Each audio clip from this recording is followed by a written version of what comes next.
Kongsi Fajai. Semoga sukses semuanya di tahun yang baru.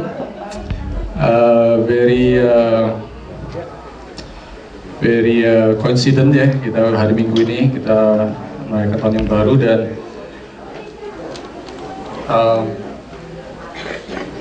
malam hari ini kita ada sedikit perayaan, semuanya diundang dan again malam hari ini perayaannya bukan sebetulnya ya untuk yang merayakan boleh merayakan, tapi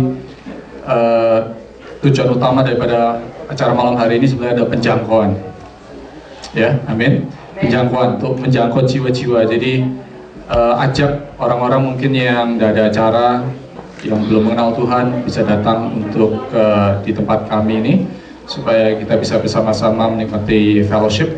Udah diatur ada fashion show dan sebagainya, katanya mau ada pertandingan silahkan. Dan very interesting karena sebetulnya dulu saya juga nggak merayakan Chinese New Year karena saya ini setengah-setengah, saudara.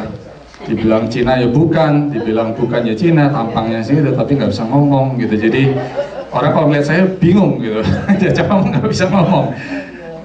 Actually kalau menurut ceritanya papi saya kalau nggak salah, kita ini udah like 5th generation gitu ya, udah generasi kelima gitu. Jadi udah engkong saya sama mak saya aja udah mereka juga nggak ngomong Chinese lagi gitu. Jadi apa namanya, kita sebetulnya kalau saya pribadi ya, kalau istri saya memang masih ada totok gitu ya, jadi dia masih benar-benar merayakan.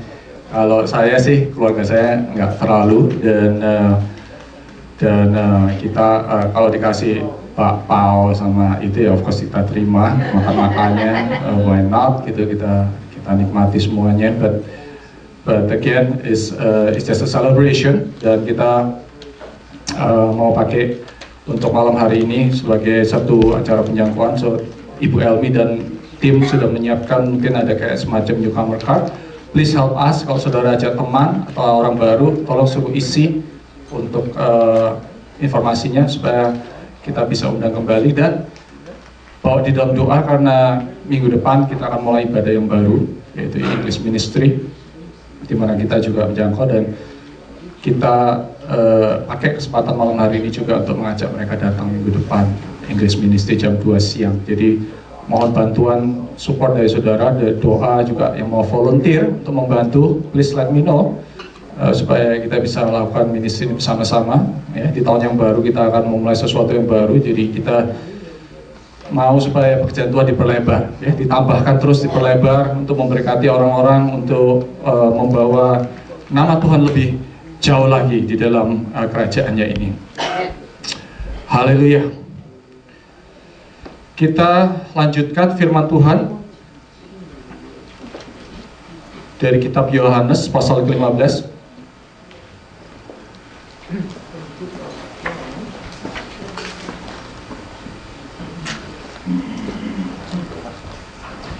By the way, ada sedikit joke ini.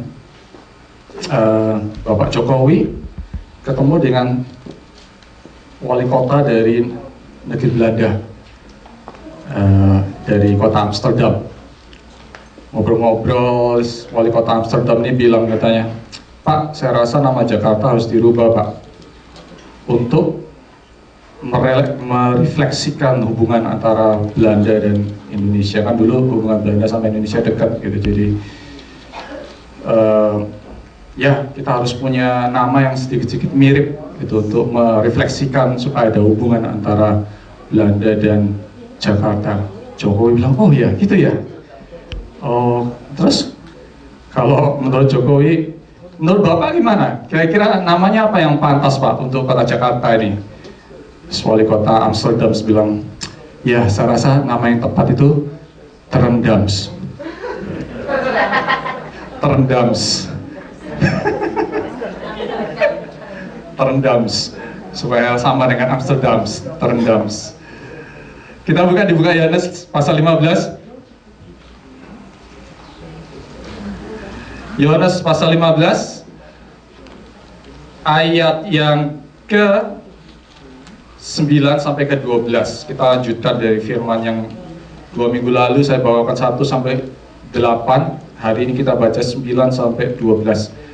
Kalau saudara sudah dapat Yohanes 15 ayat 9 sampai 12, mari kita bangkit berdiri, kita baca bersama-sama. Judul daripada firman Tuhan ini adalah perintah untuk supaya saling mengasihi. Yohanes pasal 15 ayat 9 sampai 12. 1, 2, 3. Seperti Bapa telah mengasihi aku, demikianlah juga aku.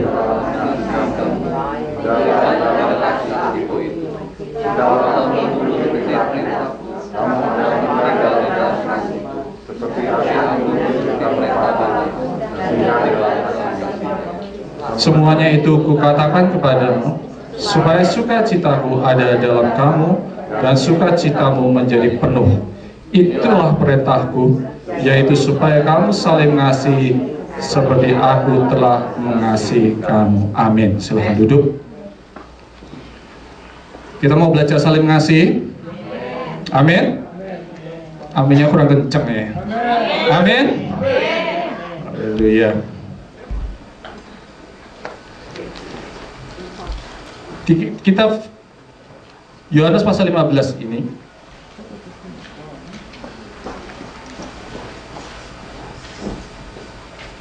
telah kita bahas bahwa ayat 1 sampai 8 berkata tentang pokok anggur yang benar, yaitu bagaimana kita harus berbuah. Ini saya minta maaf sedikit kalau suara saya agak pelan karena saya agak kurang enak badan sebetulnya, makanya udah sedia tisu semuanya ini. But pray for me supaya saya bisa menyampaikan firman Tuhan ini. Di kitab Yohanes 15 ayat 1 sampai 8 itu bicara tentang pokok anggur dan bagaimana kita bisa berbuah di dalam Tuhan. Kunci daripada berbuah ada di ayat kelima dari pasal 15, dikatakan, akulah pokok anggur dan kamulah ranting-rantingnya. Barang siapa tinggal di dalam aku dan aku di dalam dia, ia berbuah banyak. Katakan berbuah banyak. Sebab di luar aku kamu tidak dapat berbuat apa-apa. Betul? Amin. Di luar Yesus kita tidak dapat berbuat apa-apa. Nothing, nada, no. Tidak ada apapun, tidak ada bisa apapun kita lakukan di luar Yesus. Kalaupun orang nggak kenal Tuhan misalnya berkata, oh aku bisa sukses, bisa apa gitu. Coba kita pikir, kalau Tuhan Yesus atau Tuhan Allah Bapa tarik sedikit napasnya dia aja, dia bisa berbuat nggak? Dia bisa bekerja nggak? Nggak bisa gitu. Jadi kalau Tuhan nggak izinkan, kita ini nggak bisa berbuat apa-apa. Di luar dia, kita tidak dapat berbuat apa-apa. Ya, bahkan di ayat 6 dikatakan, barang siapa tidak tinggal dalam aku, ia dibuang keluar seperti ranting dan menjadi kering, kemudian dikumpulkan orang, dicampakkan ke dalam api lalu dibakar. Tapi perhatikan ayat 7 ini. Ya, kalau saudara mau, many people said in the new year, oh, I wish you success, I wish you luck, I wish you happiness, I wish you blessing. Semuanya ini is just a wish, ngerti nggak? Betul?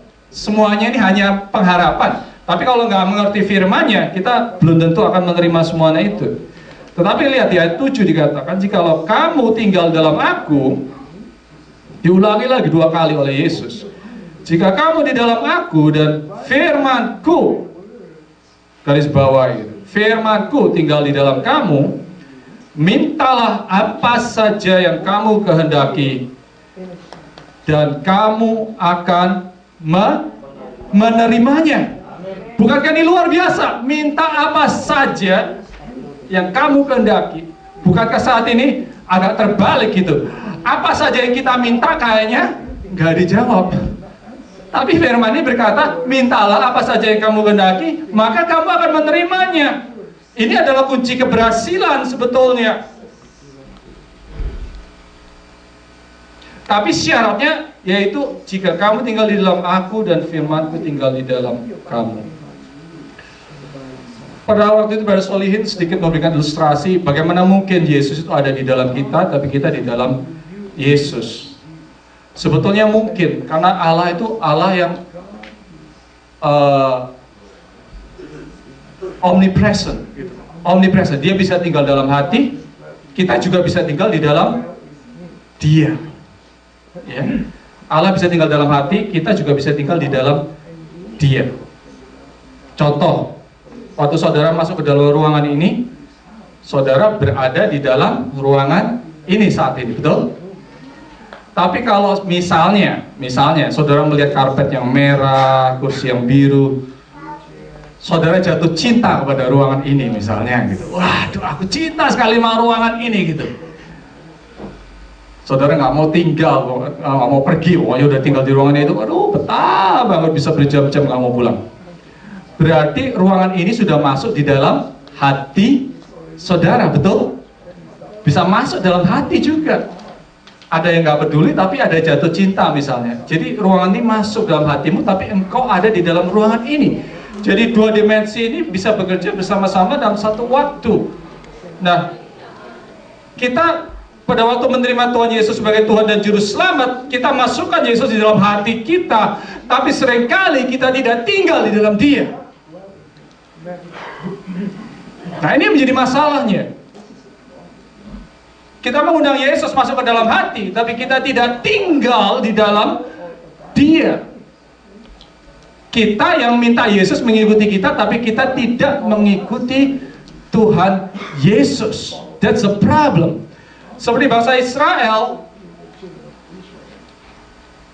waktu mereka dikeluar dari tanah Mesir, mereka dikeluarkan dari perbudakan, mereka sudah mengenal Allah itu, mereka sudah tahu siapa yang harus mereka sembah. Tapi mereka tidak mau tinggal di dalam perintah-perintahnya, mereka selalu melawan Allah, mereka selalu tidak mentaati Allah.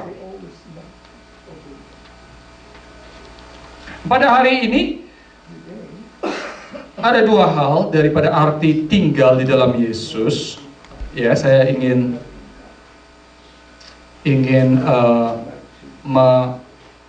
menelaah ataupun menjabarkan sedikit tentang arti kata tinggal di dalam Yesus ini.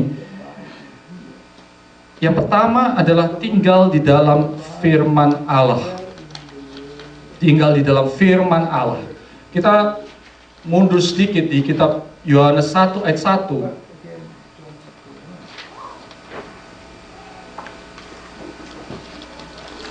Yohanes 1 ayat 1, di situ dikatakan pada mulanya adalah firman. Mari kita baca sama-sama yang udah dapat. Yohanes 1 ayat 1. 1, 2, 3. Pada mulanya adalah firman. Firman itu bersama-sama dengan Allah, dan firman itu adalah Allah. Amin. Jadi firman itu adalah Allah. Kalau kita mau tinggal di dalam Allah, berarti persamaannya adalah kita harus tinggal di dalam firman Tuhan. Betul? Setuju? Setuju atau tidak setuju? Setuju ya? Allah itu firman. Yesus bilang kamu harus tinggal dalam aku, dalam Allah. Berarti kita harus tinggal di dalam firman Tuhan. Tinggal di dalam firman Tuhan. Apa yang dimaksud tinggal di dalam firman Tuhan? Tadi kembali lagi ke Yohanes pasal 15. Di ayat 10 dikatakan, jikalau kamu menuruti perintahku, perintahku itu adalah firman-Nya Dia, kamu akan tinggal di dalam kasihku, seperti aku menuruti perintah Bapakku dan tinggal di dalam kasih-Nya. Jadi Yesus juga tinggal di dalam firman Allah selagi Dia ada di dunia ini. Dia tinggal di dalam firman Allah, di dalam perintah Bapaknya. Dia tidak keluar dari perintah Bapaknya, tapi Dia tinggal dalam perintah Bapaknya. Karena itu dikatakan, aku juga menuruti perintah Bapakku. Tapi kita sebagai pengikut Dia harus menuruti perintahnya.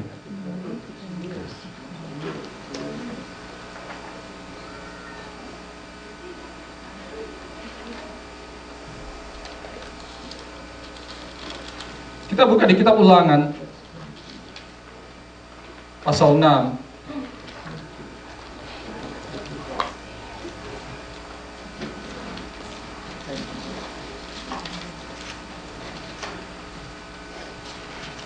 Kitab Ulangan pasal 6.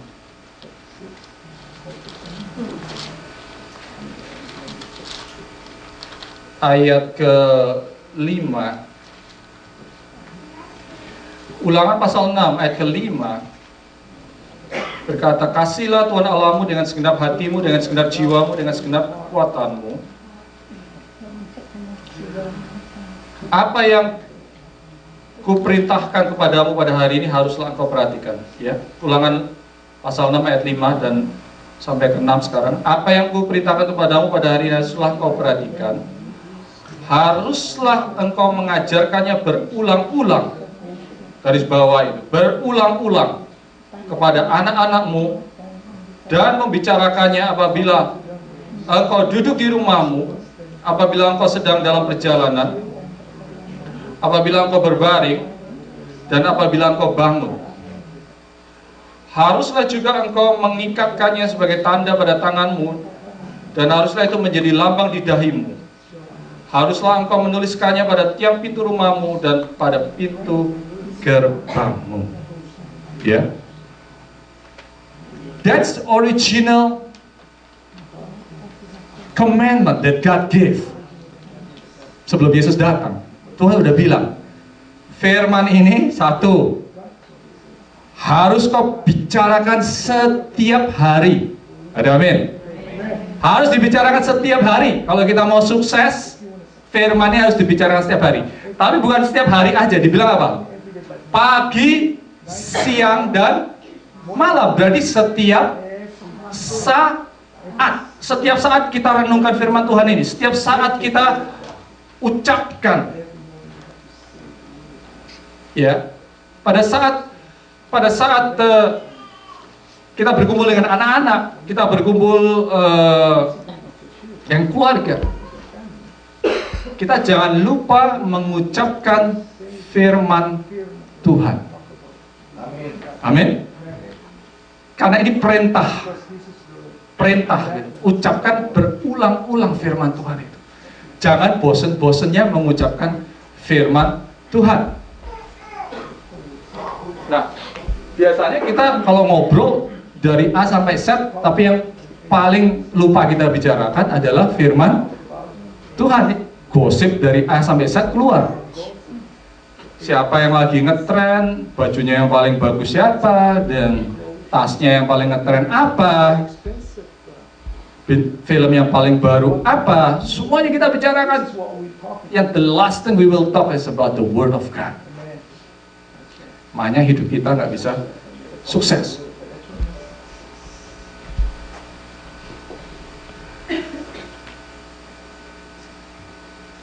Obedience to the word is the key to a fruitful life. Ya, saya diberikan artikel oleh Brother Solihin.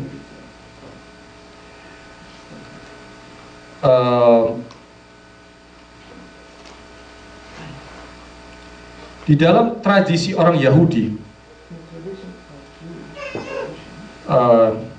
ini bisa dicek ini mungkin.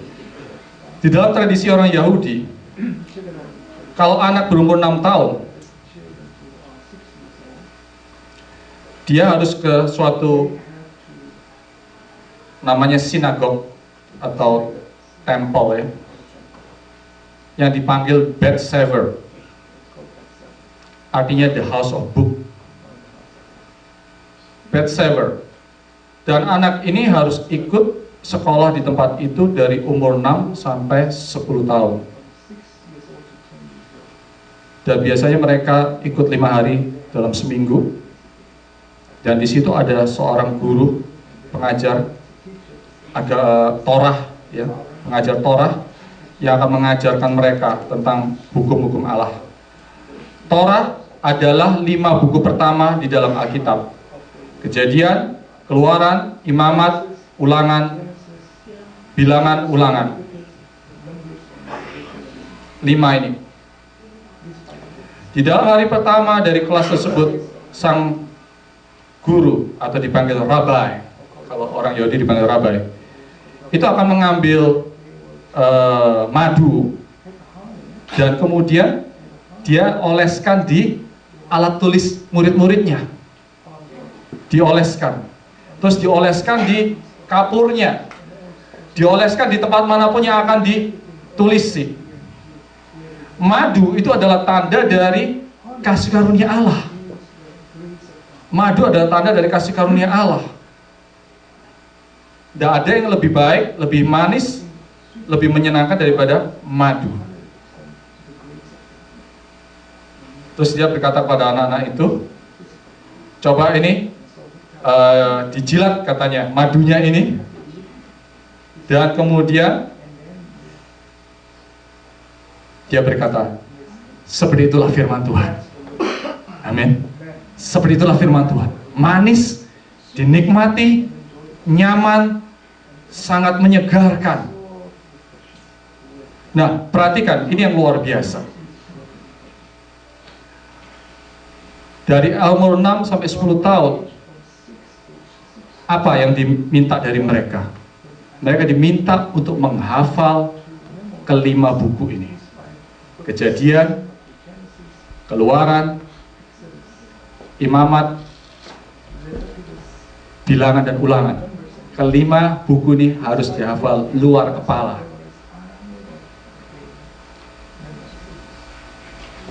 Kalau saya tanya kepada saudara pada pagi hari ini, bangsa mana dari seluruh muka bumi ini bangsa yang paling sukses?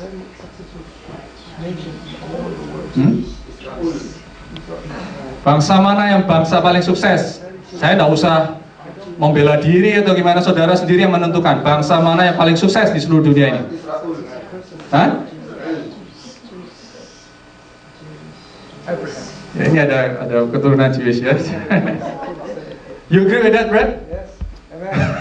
Of course you are. Mereka bangsa yang kecil, tapi menguasai ekonomi dunia ini. And you wonder where that come from. Betul? Anda pengen tahu dari mana kok bisa? Mereka bukan orang kaya tadi. Orang miskin, orang yang dianiaya, orang yang dilupakan, orang yang dibenci, orang yang mau dihancurkan. Sampai hari ini tidak ada satupun yang bisa menghancurkan mereka, karena mereka adalah bangsa pilihan Allah. Kita harus mengerti, kesuksesan mereka ada hubungannya dengan apa yang mereka lakukan ini. Mereka memorize the word of God, Torah. Kita orang Kristen, coba berapa ayat kita hafal? Pada saat iblis menyerang kita, berapa ayat yang kita hafal bisa menolak kembali serangan iblis itu? Pada saat kita lemah, berapa banyak ayat kita ingat untuk bisa menghantam kembali si iblis? Kalau kita tidak mulai memorize atau menghafalkan firman Tuhan ini, hidup kita tidak bisa berubah. Kita setiap minggu kita datang ke gereja dengan firman Tuhan, kita cuma mau menikmati. Begitu keluar dari pintu ini, tidak ada yang saudara ingat lagi. That's why our life never change. Menangkap maksud saya? If you want to change your life, change your mind. Pikiran kita harus dirubah dulu, diselaraskan dengan firman Tuhan. Hafal, baca, bukan hanya baca, renungkan, hafal, lakukan. Baru firman Tuhan yang menjadi kuasa di dalam hidup kita. Nah, banyak orang maunya baca firman Tuhan tapi mau setengah-setengah, betul nggak? Yang enak mau, yang nggak enak nggak mau. Yang berkat, haleluya, berkati Tuhan, berkat, tapi yang nggak enak nggak mau. Maleakhi 3 ayat 10, kembalikanlah perpuluhanmu kepada Tuhan. Aduh, ayat itu kurang enak Tuhan. Itu setahun sekali aja dengarnya. Ya, betul gak? Kita suka pilih-pilih kan? Yang enak mau, yang gak enak gak mau. Hah? Yang soal kesembuhan gitu mau, wah aku mau disembuhkan, aku mau menerima kesembuhan. Tapi yang soal memaafkan, oh nanti dulu Tuhan, bukan saya itu, saya tidak mau itu. Kita selalu memilih mana yang enak, mana yang tidak enak. Makanya kita tidak bisa tinggal di dalam firman Allah. Kita mau sukses, tapi kita tidak mau taat. Kita mau berbuah, tapi kita tidak mau berdoa. Kita memilih mana yang enak, tapi kita mengesampingkan mana yang tidak enak. Kita mau keharmonisan dalam keluarga, tapi kita tidak mau belajar apa itu unconditional love. Bagaimana kita mengasihi. Makanya kita tidak bisa berbuah di dalam kehidupan ini, karena kita tidak tinggal di dalam Dia. Allah tidak bisa melakukan hal yang umatnya tidak mentaati. Saudara setuju nggak dengan perkataan saya ini? Contoh misalnya Allah bilang, kembalikan perpuluhan. Enggak Tuhan. Tapi harus gitu, Tuhan berkatilah aku, berkatilah aku. Tuhan bisa berkati nggak? Hah? Sama dengan gini misalnya, kita kerja di suatu company, kita kerja males-malesan, seminggu bolos 3 hari, kalau datang ya telat, gitu. Kalau disuruh bos, nanti aja bos, masih banyak waktu, gitu. Terus minggu depan kita datang, bos, tolong naikkan gaji saya. Kira-kira dikasih nggak sama bosnya? Orang Jawa bilang mau gendeng ya. Kita kadang-kadang itu nggak konsisten dengan apa yang kita minta. Kita minta berkat, tapi kita tidak menjalankan firman Allah. Sehingga firman Allah itu tidak bekerja di dalam kehidupan kita. Firman Allah itu seperti suatu sistem. Kalau kita masuk di dalamnya, kita ikuti apa yang ada di dalamnya, otomatis semua janji itu akan bekerja di dalam kehidupan kita. Yang setuju katakan amin. Berkat-berkat itu dengan sendirinya akan mengalir dalam kehidupan kita. Kita sudah tahu di kitab Mazmur pasal 1, ini ayat favorit saya, dan saudara harus belajar untuk hafalkan ayat ini. Mazmur pasal 1 ayat 1-3 berkata, berbahagialah orang yang tidak berjalan menurut nasihat orang fasik. Jangan kita terlalu mendengarkan nasihat orang fasik. Tidak berdiri di jalan orang berdosa. Jangan izinkan dosa itu masuk dalam kehidupan kita. Tidak duduk dalam kumpulan pencemooh. Jangan kita ikut-ikutan untuk mencemooh orang. Tetapi yang kesukaannya ialah Taurat Tuhan. Dan yang merenungkan Taurat itu siang dan malam. Ia seperti pohon yang ditanam di tepi aliran air, yang menghasilkan buahnya pada musimnya, dan yang tidak layu daunnya. Apa saja yang diperbuatnya berhasil. Kita harus ingat, waktu di minggu lalu saya di tempat retreat di Prayer Summit yang saya ikuti selama 3 hari itu, salah satu pendeta syafaat dari kota New York, yaitu Ibu Jody Wood yang pernah datang tempat ini, dia berkata, ingatlah, dia memberikan suatu peringatan bahwa tahun 2013 is the year of instability. The year of instability. Banyak hal yang tidak akan stabil di tahun 2013 ini.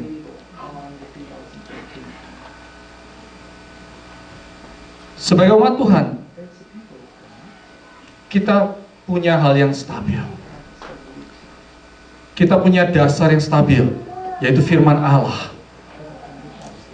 Kalau kita bersandar kepada firman Allah, kehidupan kita akan mengalami kestabilan. Tapi kalau kita tidak bersandar kepada firman Allah, kehidupan kita akan digoncang.